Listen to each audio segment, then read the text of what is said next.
What is poppin' YouTube? Rest of season rankings updated. Let's go. Starting off with some running backs, we got our high-end RB1s. Of course, we got CMC, first guy on the board. Don't need to go into why CMC, of course, is RB1 rest of season. Then we move on to Austin Eckler, underrated. You had a little bit of a buy window earlier this season, but now I still have him as RB2 going forward. Then we got Travis Etienne, Breece Hall, Jonathan Taylor, Alvin Kamara. And we did have a little bit of flip-flop between a few of these guys. Alvin Kamara's fallen down a few spots. Breece Hall actually ended up overtaking Jonathan Taylor. We had them super close. I just think Jonathan Taylor not being able to produce the last 2 weeks concerns me a little bit more about his overall upside, but I still like Jonathan Taylor more than I like Alvin Kamara. Even though in PPR formats, Alvin Kamara has been absolutely phenomenal. So those are my high-end RB1s that you should be tuning in and having ranked rest of season. Moving on to our lower-end RB1s, we have DeAndre Swift, Tony Pollard, Josh Jacobs, Joe Mixon, Rachaad White, and Devon Achane. The thing is with DeAndre Swift, still very elite. I actually bumped him up because I just think that volume that he continues to get in this Eagles offense is going to be more efficient. We saw how efficient he was weeks 2 through week 6. It's kind of been up and down here the last few weeks, but still have him super high. Tony Pollard, the volume just continues to be there. So we have him here. We do like the upside with Tony Pollard, but of course, can't have him in the high-end RB1s because he hasn't produced like a high-end RB1, even though we're seeing the Dallas Cowboys offense get going, get humming here as of late. Then we got Josh Jacobs, volume monster, as well as just, he's the only part of this Raiders offense that anybody likes and or is concerned about. So we like Josh Jacobs here as a lower-end RB1. We got Joe Mixon, same thing. Volume with this Bengals offense. Do we think the elite level upside that we've seen in previous years is there for Joe Mixon? Not at all, but we still like Joe Mixon here. Rachaad White has entered into the lower end RB1 conversation based on the last few weeks. The fact that my man's a PPR machine like Alvin Kamara, they can't seem to run the ball at all. So they're just like, cool, we'll do some little check down 2 to 3 yard passes to Rachaad White to do our running game. That's awesome. I like Rachaad White here. And then we got Devon, of course,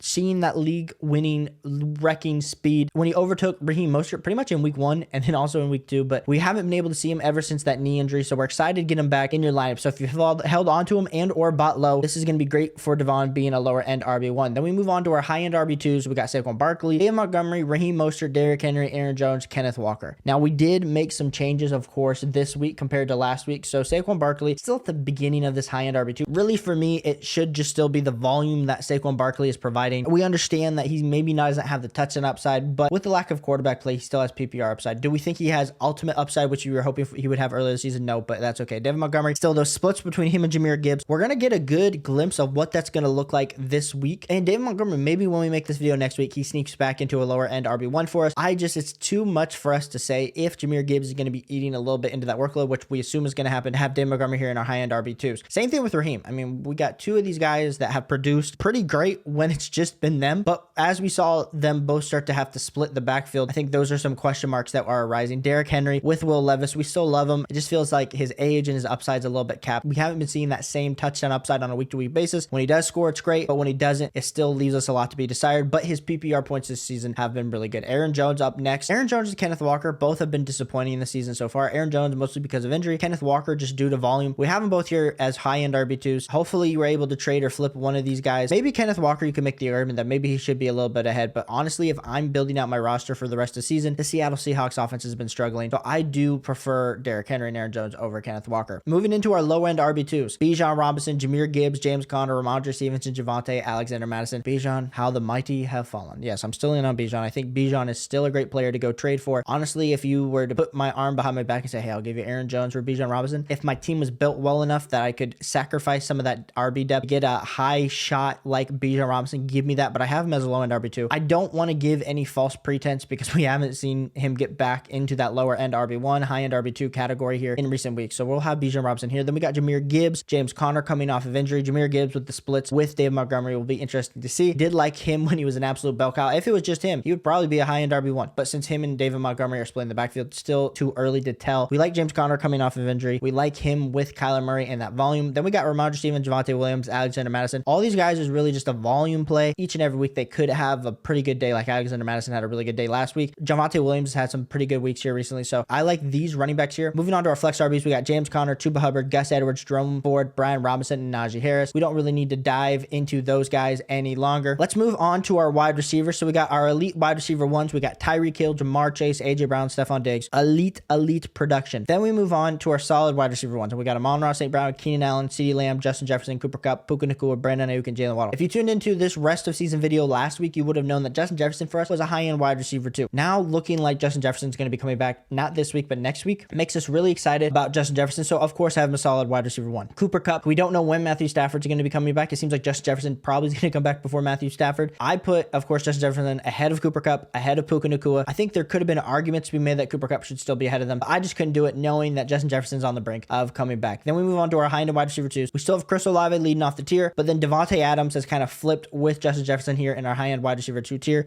You still have to start Devontae Adams just based on his talent, but it just continues to stink in what type of volume and what type of offense he's playing in. Then we got Garrett Wilson, Devontae Smith. Garrett Wilson still, Zach Wilson throwing the ball. It could be better. We were hoping for a better season, but he's still a high-end wide receiver too. Devontae Smith with Dallas Goedert goes out could potentially make a push for the solid wide receiver one category, especially if he can continue this high target share. It just needs to be determined for us if Devontae Smith can stay there. Then we got Mike Evans, DJ Moore, Adam Thielen, Deontay Johnson. Deontay Johnson made a push into this tier purely based on his performance last week. That target share, absolutely amazing. Then we're moving on to our wide receiver twos. We got Nico Collins, Christian Kirk, Michael Pittman, Jordan Addison, Jacoby Myers, and Calvin Ridley. Yes, are there some players like Calvin Ridley that maybe need to be determined and pushed down? Potentially. I'm just keeping him here just based on the volume that all these wide receivers are having. I know a lot of these situations are great, but when we're really starting to look at the middle, lower end wide receiver twos versus wide receiver threes, it can get a little shady. Then we move on to our wide receiver threes rest of the season. We got Deebo Samuel, George Pickens, Zay Flowers, Hollywood Brown, T. Higgins, Amari Cooper, DK Metcalf, Josh Downs, Chris Godwin. I think we can make the argument that George Pickens should get pushed down below Zay Flowers, Hollywood Brown, T. Higgins. I hear you if that's where you want to be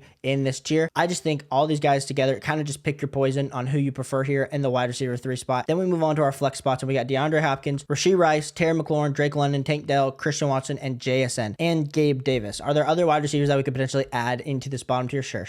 But I mean, all these guys are going to be flex plays, and on a weekly basis, you're going to have to make those hard start, sit decisions. But like I said, I know we got trade deadlines coming up, so I wanted to make sure that you guys were able to get this, see those rest of season rankings. Now moving on to our QBs, there really hasn't been any type of crazy movement for me this week. I mean, we still in our elite category still have Josh Allen, Jalen Hurts, Patrick Mahomes, still have Patrick Mahomes as the QB3. Moving on to our every week QB1s, we still have Lamar Jackson, Joe Burrow, Tua, Justin Herbert. No reason to change that. Now, when we move into our lower end QB1s, this is where we did have some movement compared to last week. We had Dak Prescott and CJ Stroud overtaking Trevor Lawrence in this rankings. Yes, after what we saw from CJ Stroud, you could maybe make the case that he should be moving to an every week QB1, but I still have him here. Dak Prescott's been absolutely balling. Still a lower end QB1 based on the volatility that Dak Prescott has had, but we love to see the progress that has been made. Trevor Lawrence has just been on the struggle bus here recently, so we'll put Trevor Lawrence here. Then we got Jared Goff, very solid starter if you need it. I just feel like Jared Goff and Brock Purdy aren't winning you any type of week. And then we're talking about streamers still. We still have Kyler Murray. We still have Justin Fields, Sam Howell, Will Levis as streamers for this week. We want to see Kyler Murray in this first game back, what it's going to look like for him in this Arizona Cardinals offense. Justin Fields will be coming back. I think next week is when it's projected that he'll come back. Sam Howell, Will Levis, both big armed quarterbacks playing in less than stellar offenses. Then moving on to our tight end rankings rest of the season, we still have Travis Kelce, Mark Andrews as our tight end 1, tight end 2, Sam Laporta here as our tight end 3, then TJ Hawkinson our tight end 4. Now, all these guys are elite tight end 1s. Nothing has changed. Didn't change the order around with any of these guys. So just pick your flavor, whichever you like. But of course, Travis Kelce is the best one here. Then we move on to our Everyweek starters, and that's just going to be George Kittle and Evan Ingram. I'm sorry. Right now, the tight end landscape sucks. It might be worse than the running back landscape of a few years ago. And it's bad. It's bad out here in the streets. So those are the only two guys I feel comfortable starting each and every week. When we move to our upside guys, and you're probably starting some of these guys, Kyle Pitts, David Njoku, Trey McBride, Jake Ferguson, and Taysom Hill. Yes, I put Taysom Hill as an every week upside type starter based on what he's been doing this last week. So if he's a tight end in your format and you absolutely need some help, Taysom Hill would definitely be someone that I'm looking to roster. Then we move into the all I have. Like, there's nothing better up. I mean, we got Darren Waller, who's on IR for 3 weeks. We got Dallas Goedert, who's out for the next 3 to 5 weeks, depending on when he can recover. We got Dalton Schultz. We got Gerald Everett. We got K. Dotton. We got Cole Kmet,